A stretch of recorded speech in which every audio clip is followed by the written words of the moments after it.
Olá pessoal, boa tarde. Sequência do nosso estudo do livro Emmanuel. Hoje nós vamos iniciar o capítulo 21, Civilização em Crise. Muito interessante. Mas primeiramente vamos ouvir, participar mentalmente da prece que a nossa irmã vai fazer, para que nós possamos ter um estudo muito proveitoso com a ajuda da espiritualidade. Vamos lá então. Então vamos fechando os nossos olhos, vamos acalmando os nossos corações e vamos esquecer os problemas deixados lá fora e vamos imaginar Jesus na nossa frente, com os braços abertos, dizendo para nós: vinde a mim todos vós que sofreis e que estáis sobrecarregados, que eu vos aliviarei. Senhor Jesus, irmão querido, o Senhor possa nos ajudar a aliviar os nossos fardos, nos protegendo, nos fortalecendo, enchendo de fé e de esperança os nossos corações. Peço também, Senhor, para todas as pessoas que deixaram os nomes nos cadernos, os encarnados, os desencarnados, e de uma forma bem especial do nosso irmão Wendel Santiago da Rocha, que necessita da ajuda da equipe espiritual. Pedir também para todas as pessoas que não puderam estar aqui conosco, e que a espiritualidade amiga vá até suas casas, as casas dos nossos irmãos que estão nos assistindo, e faça uma visita levando a paz, levando a luz, dando bastante força, bastante graça a todos eles, Senhor Jesus. Agradecemos também a espiritualidade amiga que preparou para nós com tanto carinho esse ambiente para que agora pudéssemos estar. E que o Senhor, Mestre, continue conosco, nos abraçando, nos envolvendo, nos dando a paz, nos dando a luz, hoje, agora e sempre. Que assim seja. Veja bem, civilização em crise, né? O que a gente pode pensar nisso aí, antes de começarmos? Que as grandes mudanças ocorreram no século XX. Então, a Primeira Guerra foi o que deu o start para as grandes mudanças, né? Com toda a destruição que houve em duas guerras, muitas outras guerras ocorreram, mas o desenvolvimento começou exatamente nessa fase inicial, depois pós-Primeira Guerra, né? Então eu vou ler aqui para vocês entenderem, para a gente começar a entender isso aqui. Alguns modernos escritores europeus, estudando o caos da sociedade moderna após a Grande Guerra, tentaram estabelecer as causas profundas da crise da civilização ocidental. Então aí foi os estudos começaram. Então tudo, os antecedentes, nós já vimos aqui, o que antecedeu a guerra, o problema, e o mais interessante, gente, vocês já viram, vamos abrir um parênteses para ver, a gente entender, né? Como foi deturpado o cristianismo. O que ocorreu na Alemanha? Não foi Lutero? O que era? Cristãos. Inglaterra, anglicano, católico, brigou com o Papa. França, católica. Estados Unidos, também uma das grandes nações cristãs do mundo. A guerra foi entre cristãos. Vocês já pensaram nisso? Tanto a Primeira quanto a Segunda Guerra foram os cristãos que começaram a guerra. Alemanha, Itália, que é o berço, né, do cristianismo, podemos dizer, né? E que foram os artífices das grandes guerras. Como é que faz um negócio desse? Será que é isso que Jesus queria? Né? É umas coisas para a gente começar a meditar, né? Então começaram, vamos ver lá. O movimento armado de 14 a 18, né? Foi a Primeira Guerra, veio destruir grande número de princípios filosóficos que regiam a vida das coletividades. Mudou tudo. Nas ruínas fumegantes caíram muitas ilusões sociais e políticas. quanto tudo. E os povos, na sua existência de profundas inquietações, iniciaram em todo o período pós-belo, ou seja, pós-guerra, uma série de longas experiências amargas, muitas, mas também no ponto de desenvolvimento tecnológico, material, foi muito grande que aconteceu isso aí, né? Então, em geral, que a gente pode ter ideia, o caos da sociedade moderna pós a Primeira Guerra foi resultado de um conjunto de vários fatores, incluindo perda de vidas, morreram muita gente, crise econômica, muitos países ficaram destroçados com a guerra, fome, miséria, doenças, e tudo isso fomentou, quer dizer, a que a gente pode chegar, que as pessoas chegam, qualquer pessoa, qualquer situação tem que chegar no fundo do poço, bater para começar. Começaram as grandes migrações pós-guerra, os povos não tinham que comer, tinham que sair, então procurar. Nós recebemos aqui, nesse período, quantos alemães, poloneses, italianos que vieram ajudar a nossa civilização brasileira, que foram artífices disso aí. Então, vocês viram que tudo é um jogo que a gente pensa que é desorganizado, mas não é. Os homens, quando começaram, fizeram. Mas muitos daqueles precisavam, às vezes, que vieram para cá, precisavam de uma motivação para deixar sua casa, deixar sua terra, deixar sua cidade, deixar sua família e procurar algo, porque senão morreriam de fome, de inanição, não tinha emprego, não tinha nada. E aqui o governo oferecia terras, e veio para cá, para a gente. Japão, os imigrantes japoneses foram muito importantes para nós também. Então, tudo isso aí, a gente aí lembra do livro, né? Brasil, Coração do Mundo, Pátria do Evangelho. Então, tudo, nós temos aqui representantes de todos os povos da Terra. Todos os povos estão aqui representados, exatamente para essa fomentação de um novo mundo fraterno. É o ideal. Hoje, você vê essas bagunças que estão vendo aí, brigando, isso aí é passageiro. Toda essa fermentação que está aí, que está achando que está tudo o fim, não é o fim. É o início de uma nova era que está chegando, que o Brasil realmente vai ser principal mesmo, artífice mundial, não tenho dúvida disso. Senão a espiritualidade nos trazia tanta coisa para cá, gente.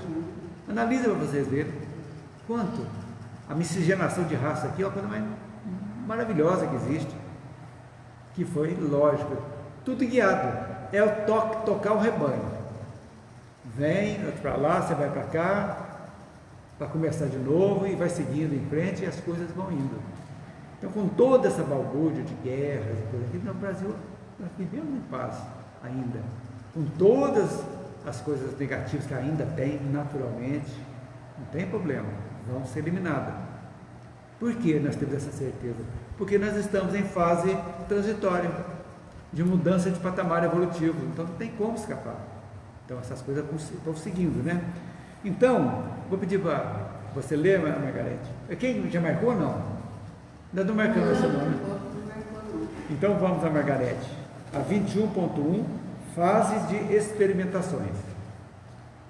Fase de experimentações. A civilização ocidental está em crise. Os observadores e os sociólogos trazem para o amontoado de várias considerações o resultado dos seus sonhos. Alguns proclamam que toda civilização tem fragilidade de uma vida, outros aventam hipóteses mais ou menos aceitáveis e alguns apelam para a cristianização dos espíritos. Estes últimos estão acertados em seus pareceres, todavia, não no sentido de um retorno à Idade Média, à preponderância da fradaria, à disseminação dos princípios católico-romanos, mas no de se organizar de fato no mundo um espírito cristão sobre a base do Evangelho. As novas experiências da Europa em matéria de política administrativa não poderão conduzi-la senão aos movimentos armados inevitáveis, dentro das vibrações antagônicas do fascismo e do bolchevismo, fórmulas transitórias de atividades políticas do velho mundo. Todos os que falam em decadência do liberalismo estão errados. Os governos fortes da atualidade, tenham eles os rótulos de nacionalismo ou internacionalismo, hão de voltar-se do círculo de suas experiências para as conquistas liberais do espírito humano, caminhando com essas conquistas na sua estrada evolutiva, progredindo e avançando para o socialismo cristão do porvir. Maravilha! O que você entendeu aí, Novelli? Eu não sei. Então vamos lá. Aí nós vamos debatendo. Está muito bonito, tá? Os governos fortes da atualidade têm eles os rótulos, é o que você falou, de nacionalismo ou internacionalismo, onde voltar-se do círculo de suas experiências para as conquistas liberais do espírito humano. Isso aí, para a gente entender, é um ciclo. O Emmanuel está dizendo para nós que esse ciclo os ciclos vão fechando um, começando o outro, que nada é para sempre. Isso aí é a coisa mais lógica do mundo. Nós já falamos aqui que todos os impérios conquistados, conquistadores, acabaram. Desde antes de Cristo, Babilônia, Mesopotâmia, gregos, romanos, tudo teve o início, o auge e a decadência. É natural. Então a tendência é muito interessante isso aqui que ele diz aqui. Então, olha aqui, os observadores, os sociólogos, trazem para o amontoado de várias considerações o resultado dos seus estudos. Então, todos começaram a analisar tudo que estava ocorrendo, né? Alguns proclamam que toda civilização tem a fragilidade de uma vida. Uns. Todos somos frágeis, somos falíveis, e é natural isso. Uns acham. Outros havendo hipóteses mais ou menos aceitáveis, mais para a realidade. E alguns apelam para a cristianização dos espíritos. Isso aí é muito interessante. Cristianização dos espíritos. Eles estão acertados. O que é a cristianização dos espíritos? O que vocês entendem por isso? Cristianização dos espíritos quer dizer daqueles dos encarnados, que está dizendo aqui. O que vocês acham? Vamos participar, Marcelo. É que o Evangelho do Cristo, né, os ensinamentos que Cristo trazer, a cada vez vai ser mais disseminado, né? Por exemplo, o budismo, as outras religiões, cada vez vão assimilar o modo cristão, né? O evangelho cristão vai ser assimilado pelas demais religiões que não são cristãs. O que você entendeu? Eu entendi isso também, que o Geraldo falou, completando com o trechinho aqui de baixo. A cristinação dos espíritos, esses últimos estão acertados em seus pareceres. Todavia, não no sentido de um retorno à Idade Média, à preponderância da fradaria. Eu fui ver o que é fradaria.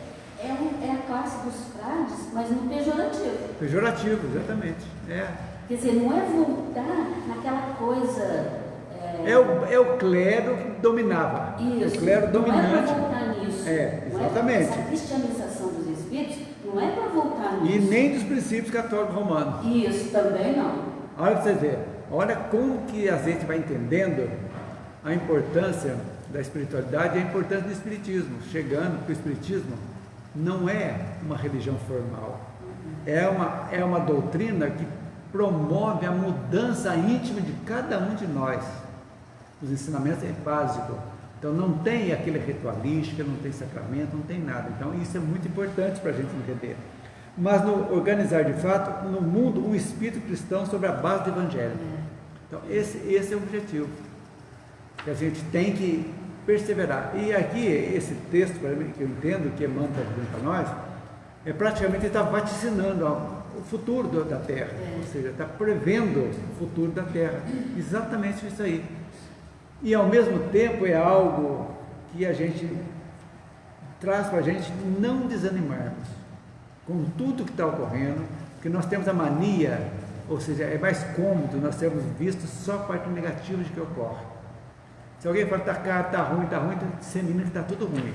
E na realidade, algo está ruim, mas não é tudo que está ruim. Tem muita coisa boa que está acontecendo. Muitas pessoas estão se transformando, modificando seu modo de agir, de ser, modificando em casa, no trabalho, todo dia. Muitos drogados estão sendo reabilitados, alcoólicos estão voltando, também deixando os vícios. Quanta coisa boa, mas isso aí não dá ibope na mídia. Então é isso aí que está correndo. Não Então, vende, como diz no português, isso não vende. não vende. Então, Vende é o trágico, é o ruim. Então, tudo que é chegado na matéria, as novas experiências da Europa em matéria política e administrativa não poderão conduzi-la senão à guerra. Infelizmente, ainda estamos vendo isso aqui. A Rússia e a Ucrânia brigando por terra, árabes e judeus brigando lá pelo onde Cristo andou, achando que ali que é o importante, que é a supra-suma, aquele pedaço de terra, e não estão entendendo com essa cristianização dos espíritos. Não é que está dizendo que todo mundo tem que ser cristão, não. Cristianização, aqui tem que abrir o leque. Aqui poderia ser um termo, eu acho, modestamente, se Emmanuel fosse escrever agora, depois de tudo, ele ia dizer assim, a espiritualização das almas dos encarnados. Porque quando faz a espiritualização, a gente vai entendendo de onde viemos, por que estamos aqui. Tem um tanto de coisa que aparentemente parece que está fora do contexto, e estão no contexto.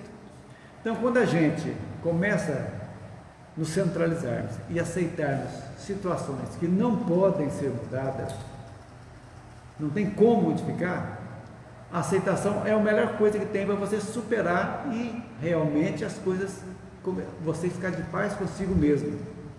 Família, o corpo físico, tudo isso aí tem que ter aceitação. Profissão, por que eu nasci analfabeto e não consegui estudar? Tem algum motivo.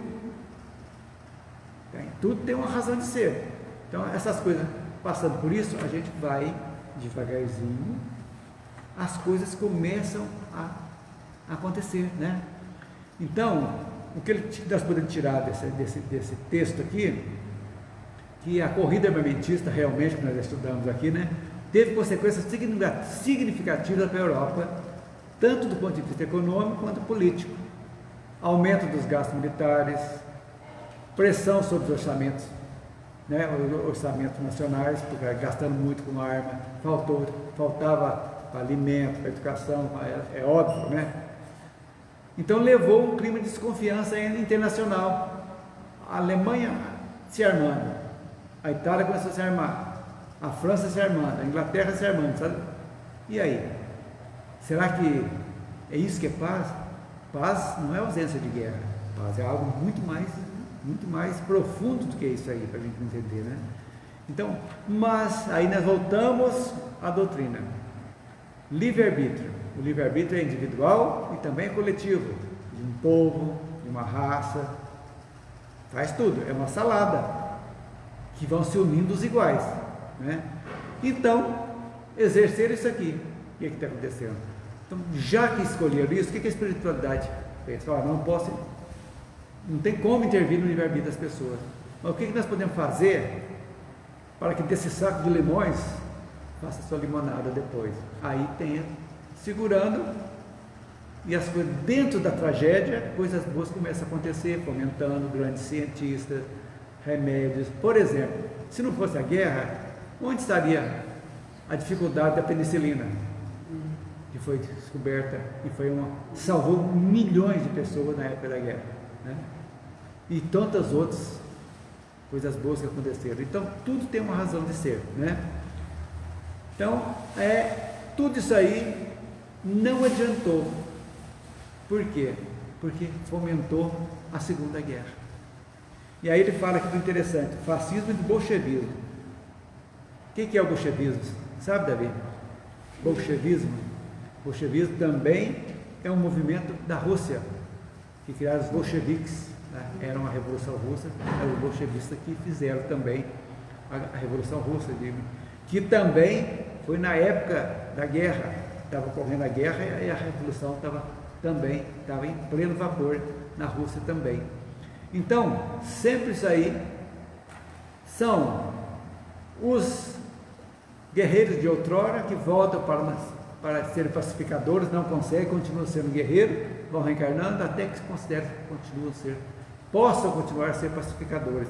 Esse é o caminho que nós estamos seguindo paulatinamente, né? Então, resumindo o que o Margarete leu no finalzinho, isso é muito importante a gente entender.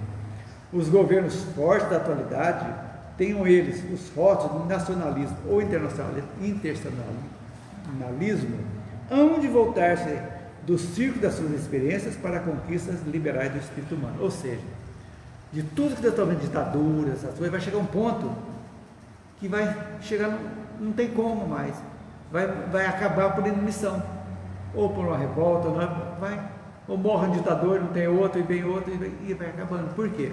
A tendência atual é para aqueles que não vierem reencarnar e continuam fazendo as mesmas coisas, principalmente o poder, vai chegar num ponto, já está num ponto que foi dado o ultimato. É a última vez que você vem na Terra, lá no mundo espiritual, você é livre, vem, esquece o véu do esquecimento e vai e faz tudo de novo. O que vai acontecer? Vão reencarnar em outros orbes, de acordo com a frequência vibratória deles, e vão aprender. A duras penas vão ter que aprender, nem que demore 1000 anos para isso, ou 10.000 anos, não interessa. Deus não tem pressa, a pressa é nossa, de cada um de nós, nós evoluirmos, nos melhorarmos. Quer acrescentar alguma coisa, Davi, sobre esse texto? Entendeu bem, direitinho? Então, tudo isso aqui é história que nós estamos vendo, que está ocorrendo. Então, a Marina vai ler para nós agora, 21.2, na dependência da guerra. Na dependência da guerra. Terminada a última guerra, todos os povos ponderaram a necessidade de paz, dentro de uma política regeneradora. Esgotadas e empobrecidas, as nações europeias idealizaram tratados, conferências e institutos que equilibrassem o continente, prevenindo-se contra a possibilidade de futuros arrasamentos. Alterou-se a carta geográfica do mundo europeu, repartindo-se colônias, criou-se uma literatura antibélica e iniciaram-se novas experiências políticas com a formação das repúblicas soviéticas. Mas a verdade é que cada país multiplicou seus organismos de guerra, cada qual pensou na paz, trabalhando na sombra para as lutas do porvir. E quando, depois de anos a fio de conversações diplomáticas e de citações de determinados artigos dos supostos estatutos da tranquilidade coletiva, caíram os sonhos de um desarmamento geral e diminuíram em eficácia os processos da Sociedade de Genebra. O mundo viu aterrado aumentar os efeitos das forças das forças armadas de todas as nações. Vê-se, mais que nunca, que toda a vida do Ocidente depende da guerra. Milhares de operários têm atividades postas ao serviço da manufatura das armas homicidas. Milhares de homens estão empregados no trabalho de militarização. Milhares de criaturas se movimentam e ganham o pão cotidiano das indústrias guerreiras. Então, gente, olha para vocês verem. A guerra tornou-se uma dependência da Europa naquela época, né? Porque emprego que tinha, eu falei, arma, trabalhar naquilo ali. O pão de cada dia, ter ganhar, então tudo aquilo fomentava. E eu achei muito interessante aqui, terminada a última guerra, quer dizer, a de 1917 a 1918. 14 a 18. Esgotadas e empobrecidas, as nações europeias idealizaram tratados, conferências, institutos que equilibrassem o continente, vão preocupar com a paz, prevenidos contra a possibilidade de futuro arrasamento. O que é a Sociedade de Genebra? É lá que nasceu a Liga das Nações, depois seria a ONU. Então, começou lá a Sociedade de Genebra, foi criada para que não tivesse mais guerras, que se fomentasse a paz no mundo. E o que adiantou? Uma vez o Marcos falou Organização das Nações Unidas. Só Título. As guerras estão aí do mesmo jeito. Era para estabelecer sanções às nações belicosas, né? Só que isso aí ficava só no papel. Sabe por quê? Porque tem 5 nações ou 6 que têm poder de veto. Rússia, Estados Unidos, Inglaterra, França. Isso daí é o Conselho de Segurança. É o Conselho de Segurança. Quem mais? É os principais. Então, a guerra está lá, vamos. A Assembleia vota. O Conselho de Segurança fala assim, não adianta. Então, onde tem mais força, que mais guerreia, tem o poder de não deixar seguir nada à Os frente. países aí que estão permanentemente, são todos muito armados, né? Muito armado, e cada vez mais. Reino Unido, França, China, Rússia e Estados Unidos.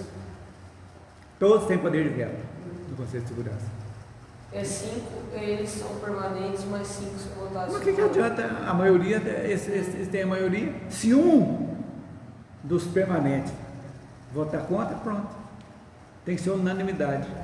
Aí não adianta, né?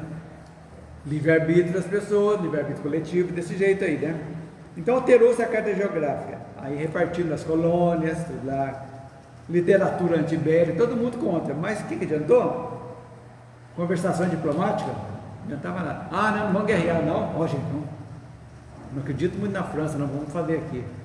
A França, os alemães estão fazendo, vamos aqui. Os embaixadores conversando para não ter guerra, tudo, mas a indústria, direto, fazendo tanque, armas, aviões, se preparando, né? É isso aí. Então, e a vida da Europa, principalmente, ficou na dependência da guerra. A economia virava com a guerra. Então, em termos da dependência da guerra, podemos dizer, então, para entender, a primeira grande guerra, né, marcou o fim de um período marcado por conflitos militares e a introdução de uma cultura de guerra total. Durante a guerra, muitos países do Ocidente se envolveram em um esforço de mobilização maciça, alocando recursos significativos para o esforço de guerra. Tinha dinheiro à vontade. Isso resultou em grande parte das economias ocidentais, se tornando altamente dependente do complexo industrial militar. Então, é a mesma coisa, começou a desencadear, não pode parar, porque senão dá fome, o pessoal não tem trabalho, e só tem trabalho se fabricar arma. Então vira aquela corrente, em vez de ser virtuosa, viciosa, né? Tem que trabalhar, tem que fazer, porque senão não tem o que comer. Então, durante as décadas seguintes, depois da Primeira Guerra, ocorreram bastante conflitos, né? A gente pensa que é só a Segunda Guerra, né? Gente, não foi só a Segunda Guerra. Guerra da Coreia, depois, em 1950, a Guerra da Coreia, se não me engano. As grandes revoluções da China, mais de 70 milhões de mortos. Na Rússia, Stalin matou gente para encardir. 20 milhões quase. 20 milhões quase. Tudo isso aí pipocando no mundo inteiro. Aí a gente que tem conhecimento espiritual, que sabe que nós estamos sempre reencarnando, nós vemos que todos esses belicosos foram do passado, que vem que ainda não foram curados, vieram para se curar e não foram. Mas parece que isso é tão forte mesmo. Forte.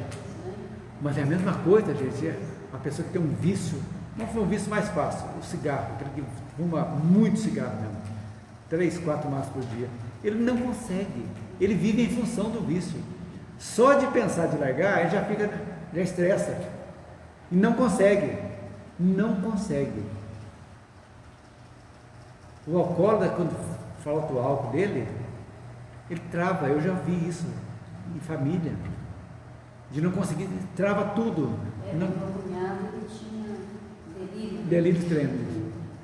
E esse familiar meu, ele travava, ficava todo torto, não conseguia abrir os dedos, nada. Ele chegava a tomar álcool puro para soltar e começar. É a coisa mais triste do mundo. Então isso aí fica gravado no perispírito. Então esse alcoólatra de hoje já veio de longe para que ele pudesse seguir adiante. E as coisas, aí o livre-arbítrio vem, o vício é tão forte que não consegue. Então, descamba e aí potencializa, fica mais ainda. Isso em termos de uma pessoa. Agora você imagina isso aí, um povo. Por quê?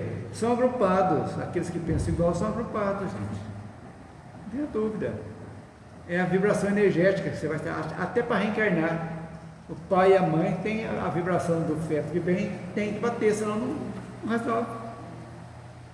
Então o Rita, essa mania boba de raça pura, né? Ariana, tudo, já vem lá de capela. Né? Nós estudamos a Caminho da Luz, os arianos que vieram, tudo é isso aí. Então, bobeira. Mas aí agrupam todos aqueles que pensam como ele também. E aqueles que pensam contra são eliminados. E aí vai adquirindo mais e mais débitos. Então, aí que a gente entende as destruições, o perigo dessas destruições agora, na fase que nós estamos agora, guerra. Por isso que Chico fala que a moratória era até 2019, se não houvesse a guerra nuclear, né? Aí sim o Brasil, o mundo entraria no período já caminhando para a transição para um mundo de regeneração. E realmente até 2019 não teve guerra. E eu acho que a espiritualidade também hoje não deixa uma guerra nuclear. Já. Não deixa. Porque uma guerra nuclear da Terra alteraria todo o sistema solar. Todo o sistema solar. E a espiritualidade não vai deixar. E os nossos irmãozinhos mais evoluídos dos outros, então aí os ETs que estão falando aí, desarma, já tem fatos que estão desarmando armas nucleares. Não vai acontecer mais. Em termos globais, não. Então, eu acho isso aí agora é época de purificação mesmo. É a separação do joio e do trigo que nós estamos vivendo. Não tem por onde escapar dessa. Porque quem tem olhos de ver, que veja, quem tem ouvidos de ouvir, que ouça. Os momentos são chegados. Isso está lá em Mateus, né? O sermão profético. Vai chegar a hora que tudo chega no Apocalipse de João, tudo está falando isso aí. Então a gente tem que entender o momento atual, lembrando que esse livro foi escrito, se não me engano, 1 ano antes da Segunda Guerra. 1937. Exatamente. Então, para vocês verem que lógico que Emmanuel já sabia que isso ia acontecer. Isso aqui está dizendo que isso aqui era um aviso praticamente. Gente, toma cuidado. Porque previsão não é feita, não é para acontecer, não. É para ser evitada de acontecer a previsão. Mas o livre-arbítrio, aí bagunça tudo, né? Quem vai ler para nós agora a sentença de destruição? Davi, dá para ler? A voz está boa? Não está? Geraldo lê para nós, então, depois a Maria Ângela lê o último. Sentença de destruição.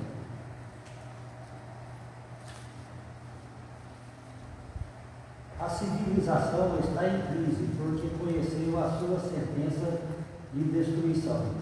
A guerra, no seu mecanismo industrial, econômico e político, é imprescindível e inevitável. Comunismo e fascismo, nas suas oposições ideológicas, só poderão apressar Ainda há pouco tempo, um jovem europeu exclamava para um colega americano: ai de nós, se nos prepararmos pelo estudo para a luta de nossas próprias edificações. Bem sabemos que o estudo exigirá. O Estado. Aliás, bem sabemos que o Estado exigirá amanhã as nossas vidas. Temos de rir e beber para esquecer essas fatalidades irremediáveis.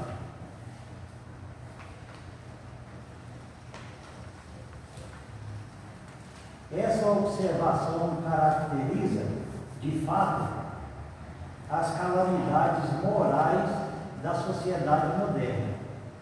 A ausência de um apoio espiritual estabelece a vacilação moral das criaturas. O sentimento dos homens requer uma base religiosa e a transformação de quase todos os valores religiosos do velho mundo em forças de política transitória deu causa às fundas inquietações contemporâneas. As criaturas vivem a sua tragédia de pessimismo e descrença, à sombra dos governos, de experiências tão penosas. As coletividades e encaminham-se com indiferença para a subversão e para a desordem. Interessante. O que você entendeu, Geraldo? Isso aqui eu entendi aqui, ó, basicamente no início da leitura aqui, a guerra ao seu mecanismo industrial, no seu mecanismo industrial, econômico e político, é imprescindível e inevitável, porque o poderio econômico, né, o poder poder econômico, o poder político, de uma certa forma, necessita dela. Então, para se manter no poder, quem está no poder se necessita para se manter. É verdade. Então, acaba sendo inevitável por causa disso. Então, o que acontece? As mentes, as inteligências, né, vamos dizer assim, que acabam sendo atraídos justamente porque quem está no poder, para que seja utilizada aquelas inteligências para a produção disso, para a produção do controle do próprio poder. Né? Então, a espiritualidade, no caso, seja o cristianismo ou qualquer outro tipo de espiritualidade que seja para o bem, acaba sendo, de uma certa forma, ignorada, porque se a pessoa é intelectual e depende de desenvolver a sua intelectualidade, quem tem o poder que vai dar condição para que ela desenvolva. E acaba, de uma certa forma, esquecendo e adiando essa questão da espiritualidade, né? de vir a bondade, vamos dizer assim, e prosseguir.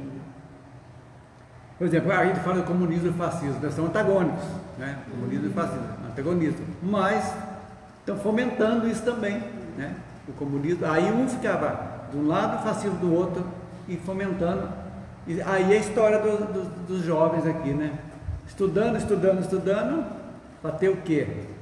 Edificando a sua intelectualidade para ir morrer na guerra, né? O europeu falando aqui, né? Ai de nós, se nos prepararmos pelo estudo para a luta das nossas próprias edificações, da nossa própria melhora, bem sabemos que o Estado exigirá amanhã as nossas vidas. Por isso que eles têm que beber. Para esquecer. Olha, você vê tudo isso aí na época. que adianta? Vai formar um engenheiro, vai agrônomo? Não, para quê? Não, tem que ser engenheiro de guerra, para fazer tanque, fazer avião, fazer tudo da técnica, né, Marina? Então é aí que, olha a história mostrando para a gente, né? Quanta coisa. Santos Dumont, né? Santos Dumont tinha um conflito tão grande, até que ele se suicidou porque ele criou o avião, alguma coisa que não era. E muda tudo, muda tudo, muda tudo. É isso aí, tantas outras invenções maravilhosas que foram deturpadas, né? E quantas invenções que já poderiam ter eliminado muitas doenças que estão escondidas. Que a pessoa descobre, os grandes vão lá, compra e põe no cofre. Por quê? Se acabar as doenças, melhoraram, a indústria não sobrevive. Então tem que remediar, melhorar, mas curar. Agora, vocês imaginam isso aí, a responsabilidade espiritual dessas pessoas, né? Muita doença já. É por isso, né, a gente vê muito isso nas obras da André Luiz, que tem muita coisa lá em cima que não vai chegar aqui tão cedo, porque vai ser usado pro lado ruim. Tem que ter, a pessoa ter capacidade de discernimento para usar para o bem, né? Então, ainda falta um tempo, falta um pouco ainda para a gente, né? Então, o rescaldo disso aí da Primeira Guerra, né? Deixou a Europa arrasada, tudo bem, incluindo moralmente também, está dizendo isso aqui, moralmente, por quê? Nós vamos ver, daqui a pouco eu vou falar. Moralmente arrasada, trouxe sofrimento, destruição, abalou a sociedade europeia, levou uma decadência moral muito significativa, porque as pessoas ficaram, gente, os dominados eram estuprados, estupros, que os romanos aqui para fazer, entravam do mesmo jeito. Chegavam, eram assassinados, estuprados, tudo isso aí morreu. Então milhões de homens, pessoas foram expostas a um nível de violência e brutalidade que não teve precedentes. Muito. Isso aí deixou marcas profundas na sociedade, né? Então, muitos voltaram para casa feridos física e moralmente também. Nossa, terrível. Traumatizados, com traumas pós-guerra terríveis, né? Incapazes, não conseguiam se reintegrar de novo. Isso aí a gente conheceu. Eu cheguei a conhecer pessoas da Segunda Guerra, ainda, da idade do Davi. Eu convivi com pessoas ex-combatentes que ficaram totalmente. Uma amiga minha, mais Antônia, que já tem um tempo que não vejo, ela disse que o pai dela foi combatente e disse que quando passava um helicóptero assim na cara, ele ficava louco, ele grudava nos cabelos assim. Tinha que pegar ele, assim, acalmar. Falar, olha, não é nada. É desse jeito. Traumático. São traumas terríveis, né? Terríveis. Eu cheguei aqui em Pouso Alegre, em 83, 84, por aí. Tinha um senhor que vivia naquela região no final da Suzana Branca ali. Ele vivia igual andante na rua, não sei se ele tinha morado aqui ou não. Aí o pessoal brincava com ele, disse que ele era molecada, né? Gostava de mexer com os outros, mexer com os andantes. Aí mexia com ele, aí fazia barulho de tiro, aí ele deitava no chão e ficava fazendo. Olha o que vocês veem. Toda vez eu ficava com maior dó da pessoa. E aí, esses estão falando dos combatentes. Agora, a população civil também é muito mais sofrida.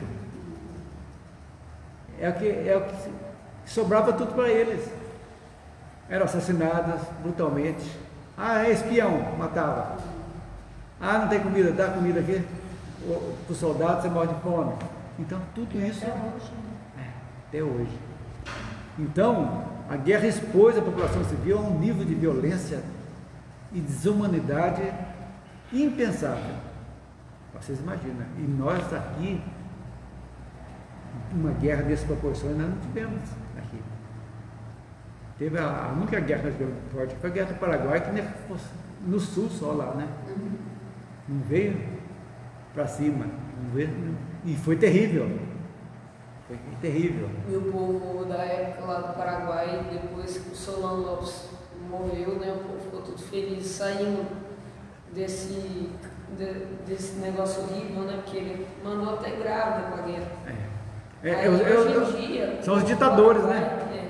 Hoje em dia o povo do Paraguai venera ele. Acho que ele foi a salvação do país, só que foi culpa dos outros que. É sempre achar o culpado do outro, né? Então, gente, essa desumanidade contribuiu muito para a decadência moral da sociedade europeia, porque a pessoa ficava tão desesperançada e faltou, né, o apoio religioso, faltou muito, porque estava desvirtuado o cristianismo totalmente. O Vaticano não foi bombardeado de jeito nenhum, está lá. A Bavíria, tudo, a Itália foi bombardeada, tudo, mas Roma, mas lá não tem problema. Então, era uma guerra de cristãos, né? Como eu falei há pouco. Então, é difícil, né? Então, também teve um impacto profundo na visão do mundo e nas crenças religiosas da Europa. A guerra minou a fé tradicional, destacando a aparente falta de proteção divina e o questionamento das autoridades religiosas em um mundo tão cheio de sofrimento e destruição. Aí começou a decadência, ainda devagar, da Igreja Católica Romana também, né? Então muitos falam que tinha um papa lá que gostava dos nazistas, tal, se não me engano é Pio XII, não sei, uma coisa assim, foi contra os judeus, passou pano para a desgraça do Holocausto. Então tem todas essas histórias. Então, aí a gente começa a entender que não deu certo o negócio, né? E aqui é muito interessante. A ausência do apoio espiritual estabelece a vacilação moral das criaturas. O sentimento dos homens requer uma base religiosa. E a transformação de quase todos os valores religiosos do velho mundo em força de política transitória deu causas às fundas inquietações contemporâneas, ou seja, pós-guerra, a Primeira Guerra, e depois acentuou com a Segunda Guerra. As criaturas vivem a sua tragédia de pessimismo e descrença à sombra dos governos de experiências tão penosas às coletividades e encaminham-se com indiferença para a subversão e para a desordem. Então, o estrago da guerra é sentido até hoje. Nós podemos ver isso aí, de toda tragédia, até hoje a gente vê isso aí, né? Alguém mais quer acrescentar alguma coisa? Mariante? Então, esse trecho que você acabou de falar aí vai ser mais exemplificado nesse último. É o que você vai ler então para nós aí, então. Vai ser exemplificado nesse último. Lê para nós aí. O futuro pertencerá ao Evangelho. A civilização está em crise. Repetimos com os observadores do mundo. Pode-se apontar como uma das causas desse estado caótico a infecção, que é a deserção, espiritual da Igreja Católica, negando-se a cumprir as determinações divinas para disputar um lugar de dominação no banquete dos poderes temporários do mundo. Pegou pesado, né? Tudo que você falou aí está Está aqui, verdade. Se houvesse mantido a sua posição espiritual, fortificando as almas no seu longo caminho evolutivo, como mediadora entre o céu e a terra, as transições sociais inevitáveis não seriam tão penosas para as gerações do século XX. A estabilidade da civilização ocidental, sua evolução para o socialismo de Jesus, dependiam da fidelidade da Igreja Católica aos princípios cristãos. Mas a Igreja negou-se ao cumprimento de sua grandiosa missão espiritual e o resultado temo-lo na desesperação das almas humanas em face dos problemas transcendentes da vida. Até hoje, né? Até hoje. Os problemas estão aí. A luta está travada. A civilização em crise, organizada para a guerra e vivendo para a guerra, há de cair inevitavelmente. Mas o futuro nascerá dos seus escombros para viver o novo ciclo da humanidade sem os extremismos antinacionais na época gloriosa da justiça econômica. Não duvidemos, dentro da nossa certeza incontestável, o porvir humano pertence à vitória do Evangelho. Olha que beleza. Fechou com chave de ouro. Chave. Porque esse trecho aqui foi o que mais me chamou a atenção. A deserção, né, da Igreja Católica, quer dizer, ela abriu mão daquilo que ela se propunha, que era aquele meio para unir a religiosidade das pessoas. E ela não fez isso, muito pelo contrário. Ela mudou tudo. Muito pelo contrário. Tudo. Né? Então, a Igreja negou-se ao cumprimento da sua grandiosa missão espiritual. E olha, cá entre nós, a coisa ainda é meio devagar desse lado do catolicismo. A gente tem que, Desde que uniu o seu Estado, desandou, né? Então, pode até ser, como a gente já falou aqui em outros estudos, que a religião, ela coloca um freio nas pessoas para não desandar mais do que já está desandado. Coloca um freio. Isso a gente tem que abrir mão e falar. Ela coloca um freio. Mas, no caso da Igreja Católica, ela fez com que as pessoas ficassem desesperadas, as almas humanas desesperadas, com os problemas transcendentes da vida, que é o que a gente vê hoje. O que traz essas pessoas nesse vazio existencial? E a Igreja é o medo, impõe o medo, né? Você tem que crer, senão você vai para o inferno, o medo, o terror. É o medo. A gente vê isso, né? Quando a gente estudou aqui, o livro do céu e o inferno. Verdade. Está estampado ali, aquele medo, né, que era colocado nas pessoas, não é? E não é muito diferente ainda hoje. Não. Né? As pessoas têm muito medo, porque Deus castiga, Deus é bravo, Deus pune, e não é assim. É verdade. Agora, essa frase aqui, não duvidemos, dentro da nossa certeza incontestável.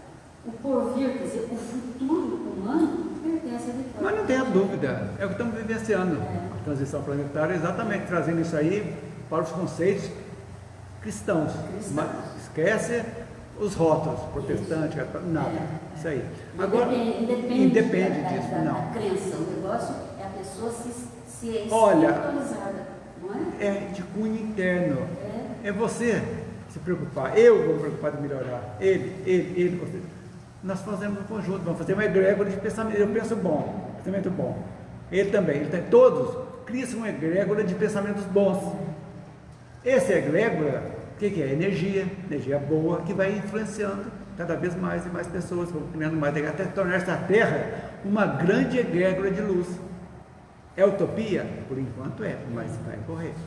Eu gostaria, para encerrar, dizer uma coisa que passou batido aí, que nós vamos falar um pouquinho, sobre a estabilidade da civilização ocidental está no socialismo de Jesus.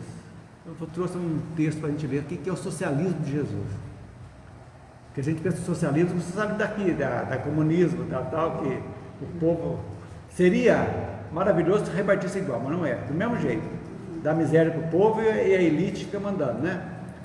Jesus, filho de artesãos, ensinando pelo próprio nascimento a grande lição evangélica do simples e do amor pelos pobres, foi um revolucionário por excelência, mas não se transformou num caudilho a serviço de grupos ou partidos, porque a sua missão transcendia as misérias do Império Romano e não podia por isso mesmo perder-se no labirinto das paixões políticas e das artimanhas da burocracia e da administração.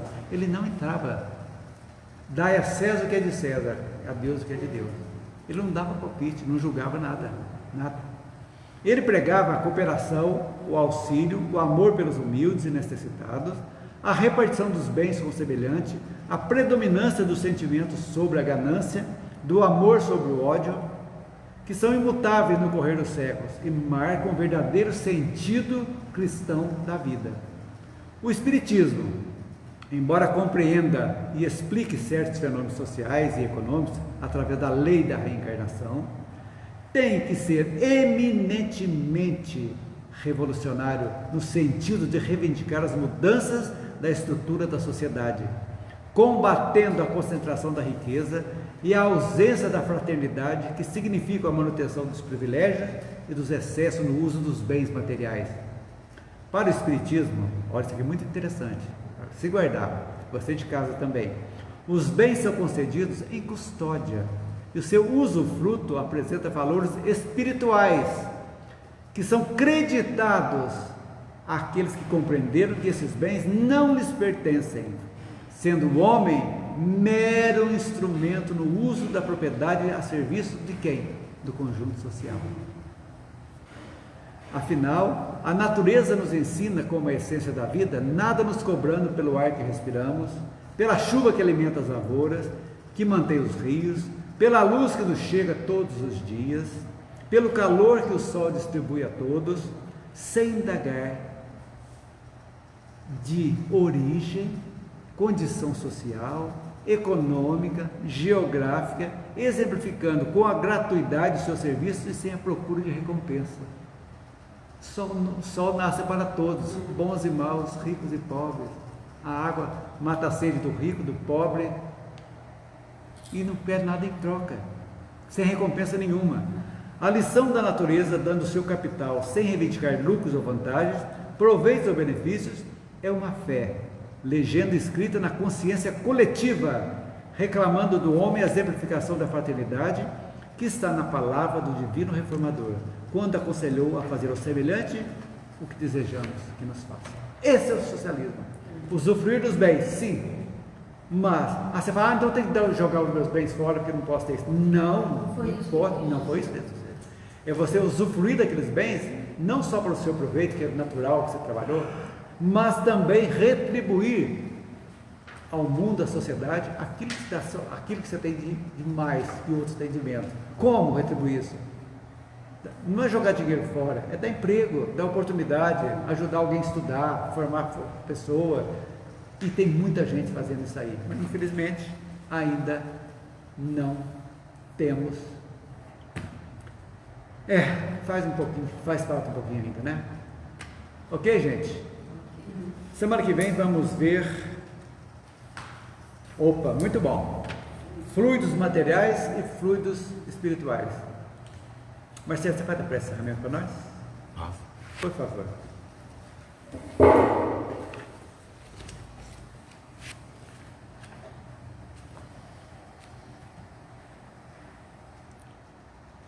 Mestre amado Jesus, queremos agradecer esse momento que aqui estamos e ficamos reunidos em seu nome para aprender um pouco mais dos seus ensinamentos, das suas palavras, e com o passar do tempo colocar em prática em nossas vidas, que possamos voltar para os nossos lares, levando essa paz e essa tranquilidade aqui obtida, e que nossos irmãos que estiveram conosco presente via internet recebam essa paz e essa tranquilidade. Por hoje, agora e por todo sempre. Que assim seja. Que assim seja. Graças a Deus. Pessoal, até semana, se Deus quiser.